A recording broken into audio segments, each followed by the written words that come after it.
మాజీ ఎమ్మెల్యే కొప్పుల మహేష్ రెడ్డి ఆధ్వర్యంలో జరిగిన ఈ సమావేశంలో మాజీ మంత్రి సబితా ఇంద్రారెడ్డి, ఎంపీ అభ్యర్థి కాసాని జ్ఞానేశ్వర్ హాజరయ్యారు. ఈ సందర్భంగా మాట్లాడిన సబితా ఇంద్రారెడ్డి బీజేపీపై ఆగ్రహాన్ని వ్యక్తం చేశారు. ప్రధాని మోడీ రాముడి పేరుతో రాజకీయం చేస్తున్నారని విమర్శించారు. బీజేపీకి బుద్ధి చెప్పాలంటే ఎంపీ ఎన్నికల్లో కాసాని జ్ఞానేశ్వర్ను గెలిపించాలని పిలుపునిచ్చారు.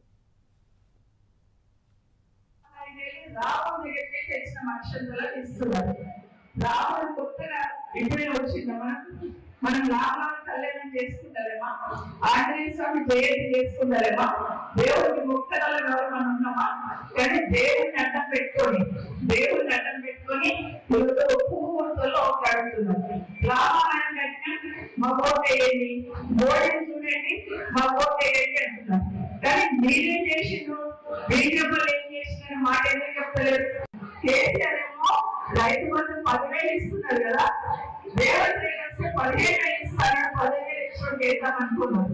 ఇంట్లో వాళ్ళు ఏమనుకున్నారు, కేసీఆర్ ఏమో బిడ్డ పెళ్ళైతే ₹1,00,000 ఇస్తున్నాడు, వాళ్ళ కాంగ్రెస్ ఏమో తులం బంగారం ఇస్తామన్నా 10 వేస్తే ఓలా అనుకున్నారు.